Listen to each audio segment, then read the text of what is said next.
Here's to the dreamers, the builders, the fighters, the leaders, the people in the trenches. If y'all are tired, I promise I am too.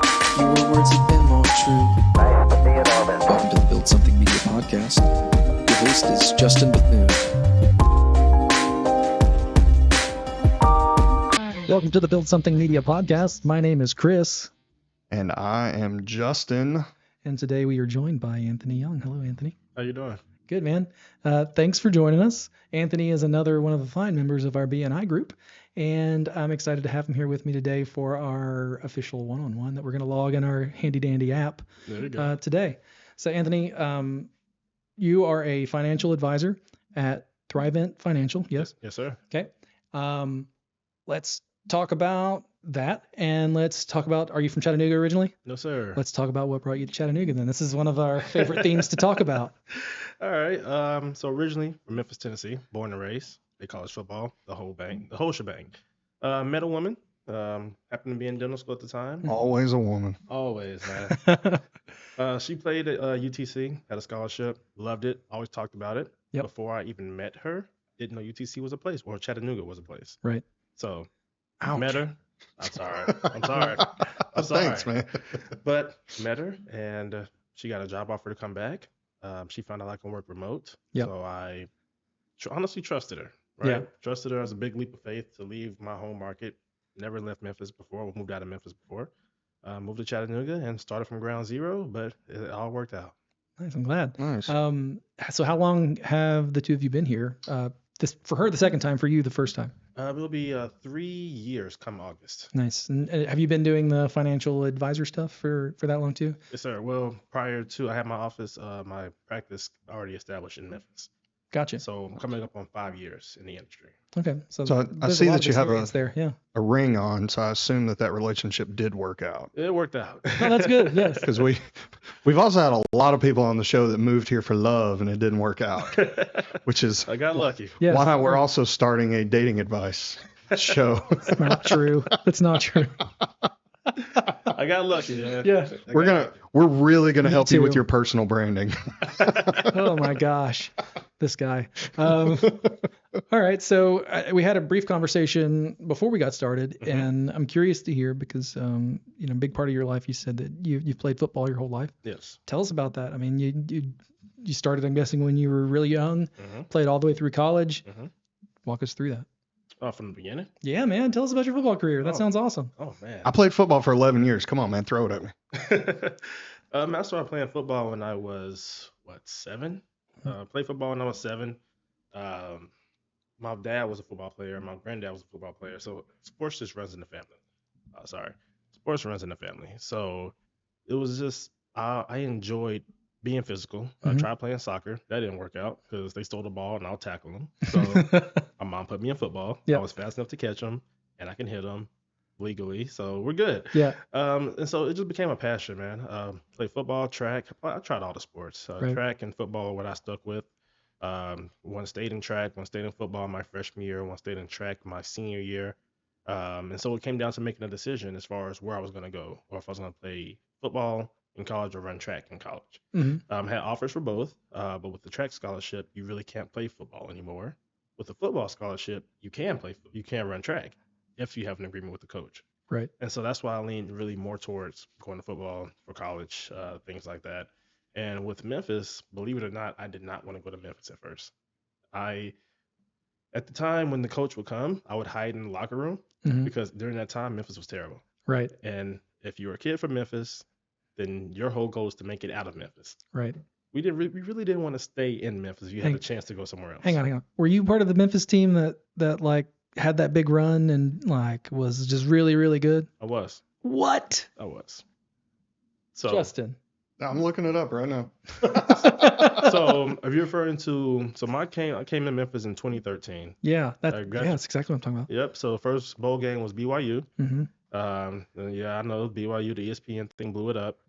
We did not start that fight. But bowl game was BYU. Second bowl game, I think that was Birmingham bowl game. We played Auburn. Third bowl game was Boca Raton. I think we played Western Kentucky. Mm-hmm. And then last bowl game was a Liberty Bowl, which was good and bad for the seniors. Yeah. Because obviously it's the biggest bowl we've been to at that point. The Liberty Bowl is a historic bowl, Mm-hmm. but it's also your hometown. Right. So they're taking us the buses back to Bill Street, which we could see our house. So it's like, Right. why? Our last bowl game is at home. Right. We weren't too happy about it, but also it was a great historic thing. So Yeah. those are my bowl games experience. I have 4 bowl rings. It was fun. That's awesome, man. Congratulations on that. Thank you.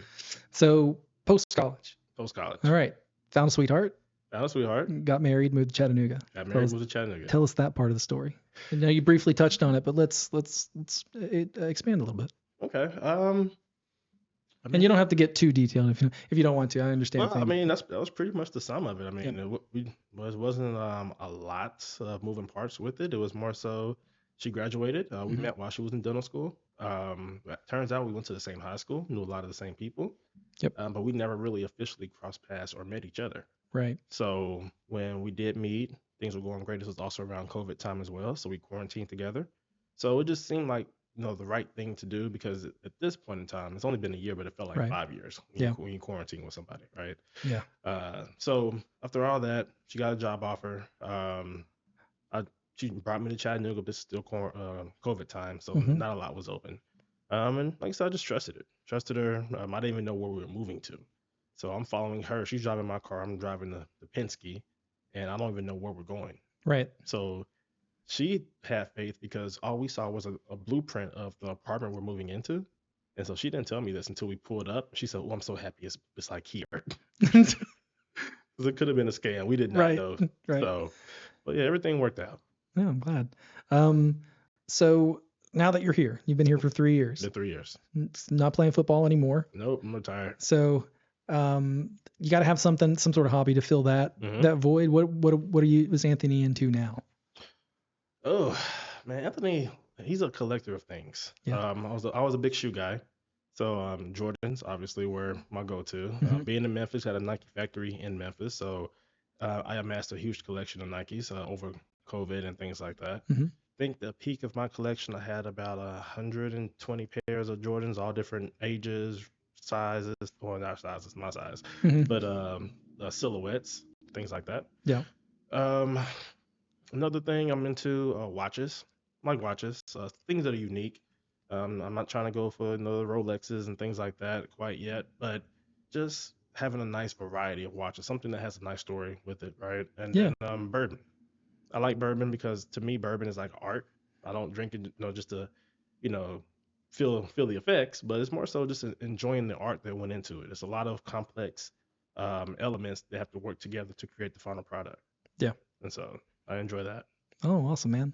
All right. So let's touch briefly, because I know that there are a lot of rules around talking about financial advising. And so let's just touch briefly on the services that you guys offer. I don't want you to go too deep into like the other stuff, because we haven't researched that deeply yet what we can and can't talk about particularly for financial services. We have for real estate, and there are some rules around that, and for healthcare, but financial services we haven't jumped too heavy into yet.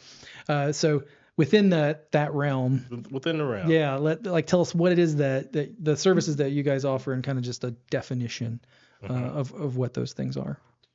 Well, there's really 2 or 3. What happened?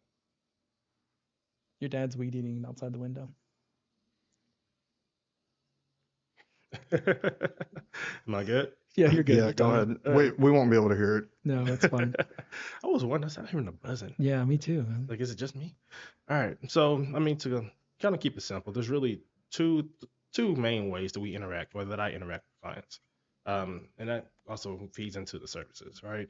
The one is need specific, which most people think about is investment management, maybe some insurance brokering, things like that, right? You see a need, you feel a need, and just that's pretty much it. What I like to interact with my clients or come in is being more of a planner, right? Dedicated planning, and really just building the advice around it, right? We take what you're doing currently, the goals you want to reach, your means, and really just come alongside as a partner to help you get there more efficiently. And there's 6 main areas that I like to focus on, and there's really the 6 main areas of a financial journey. First and foremost is your. Oh, I heard something else. Mm-mm. First and foremost is your cash flow analysis, and that's Mhm. basically that's the most important because that tells us if you have a surplus or a deficit, and we start there. If you have a deficit, why do you have a deficit?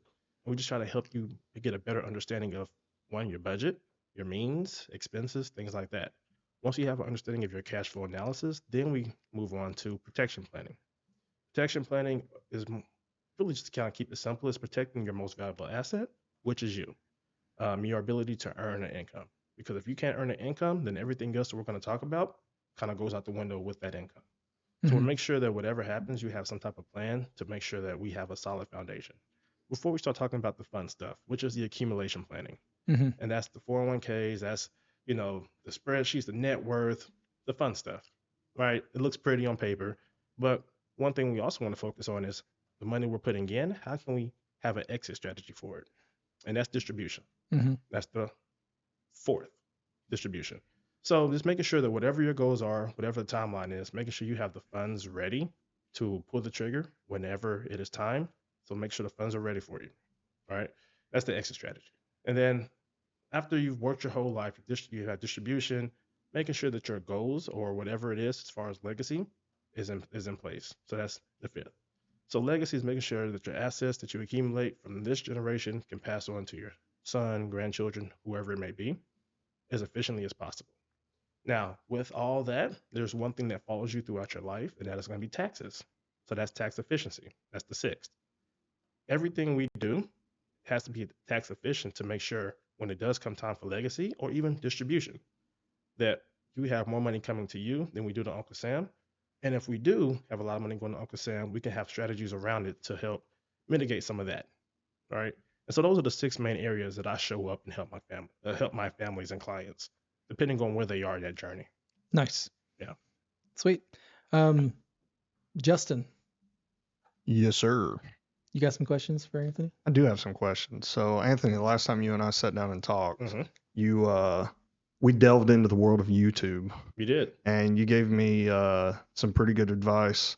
You want to revisit that conversation, considering I just started. So, obviously, us as a marketing, media, branding company, Mm-hmm. we delve into this stuff all the time. But I was showing you that I just started my personal YouTube page, Mm-hmm. and you had some advice on that, and so let's talk about like how that has helped you Mm-hmm. with your business, Okay. and maybe some advice that you would have to other business owners or representatives of how they can use video content, especially things like YouTube, to help them with their business. Yeah. I know I'm putting you on the spot now. Yeah, you really are. I wasn't prepared for that one. One of the biggest ways that having a YouTube channel has helped me is really just getting my face recognizable.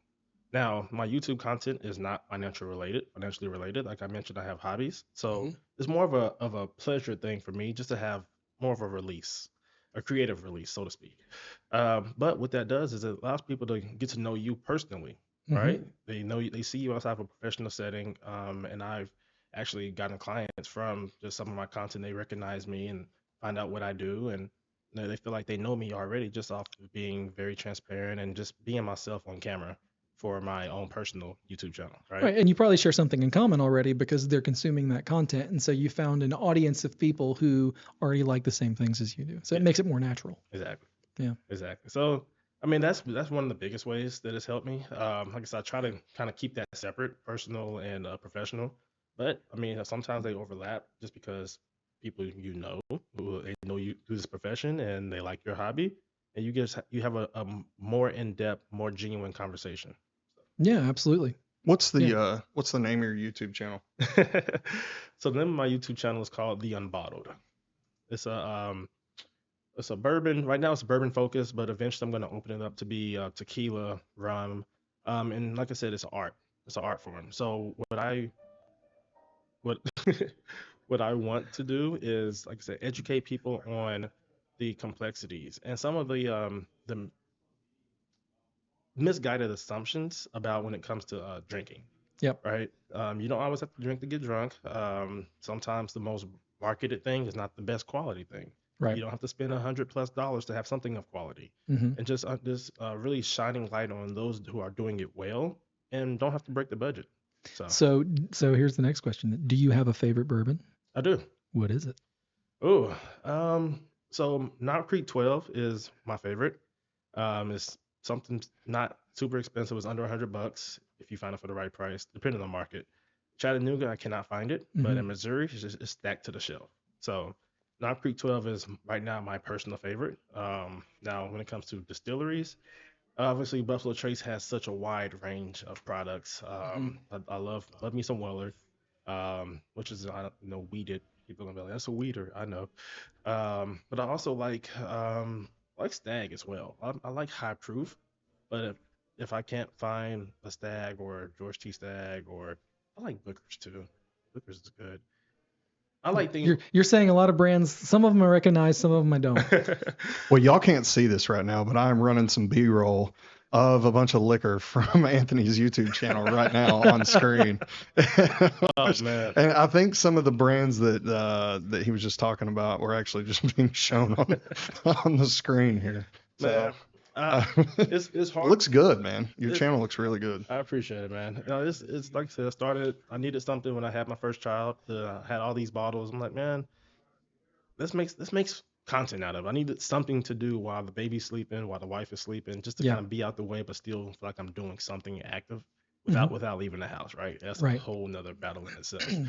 But yeah, I mean, it's hard to really just select just one favorite bottle because it depends on, the moment. Yeah, how you feeling? Like Exactly. Yeah, different things for different times, Exactly. for sure. Yeah. Celebratory bottles versus everyday sippers. Right. Like I said, if I could find it more consistently, Knob Creek 12 would be my everyday sipper. So that's cool. Justin, you had another one. I know you did. Well, I want to keep talking about his YouTube channel for now because I'm actually thoroughly impressed. Anthony, how long have you been doing this?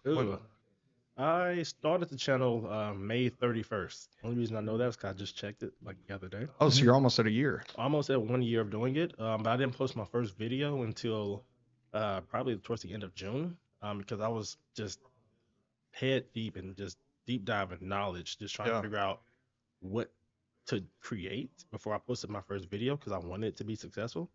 And I was just so caught up on making it perfect. And finally had some friends just like, man, just post the first thing and see what happened. And I posted the first thing and it was received well, and I kept doing it. So. What how many followers does he have? He's got over 1,500 followers, man. Nice, dude. Yeah. That's really good for YouTube. Yeah. And like the video that I'm showing right now, right next to his head, is it's got over 8,000 views, and on YouTube, that's nuts. Yeah, like that's actually really good for a small channel. So. Yeah. Have you had anybody contact you about sponsorship or branding or anything? Probably have. I need to do a better job of checking that email account. Man, sounds like we need to be working together. Yeah, one of the things that we're talking about, not talking about, that we are starting to do is live selling. Okay. So being able to sit in front of a camera and ask and have someone answer your questions for you, like it's like being a counter girl at Macy's in the 1920s or 30s. Gotcha. You know what I mean? Where you can have this conversation that we just had, where I said, well, what's your favorite? And then you can tell me. Yeah. Because, or you can ask, well, what's the occasion? Yeah. And you can't really see. You can sort of do that with a website. You can sort of do that with a video. But man, is it so much more impactful if someone can ask a question and have it answered. Yeah. Particularly if you have an audience there with you watching it. Yeah. Then it may answer the same question for 50 people. Yeah. Right? I mean, one thing that I haven't really utilized to its full value is using live, going live on my YouTube channel. Something I've been wanting to incorporate, but I just haven't, honestly and truly. I want to have like a backdrop and things like that, but with a newborn, you make some trade-offs. So I don't really have an official backdrop. I kind of record outside of my patio every now and then, I mean, I don't know if you've looked around you now. We know somebody who has a studio. No, but from a so just to share with you, because we don't actually talk about our own products that much on the Build Something Media podcast, and Justin says I need to. Over here. So Here we go. Always be selling or something. Well, no, I mean, but you messed. were just talking about it. We're going to jump into it for a second, which is live video helps you with that because you can answer those questions in real time. Yes. And then that creating that personal connection builds authority and trust with people, and then when you remarket the product that you've already sold to them with your honest review, then people buy it, and that's why people get sponsorships for channels, is because maybe that channel gave them a positive review, and now maybe they want to let them know that, hey, if you follow these people, you get this benefit of getting 10% off. Yeah. Which is what every podcast in existence does. Yeah. You know what I mean? And so it's like for you, with what we do here, particularly if you did like a live podcast, you could take questions from people. They could call. Good. Call in. You know what I mean?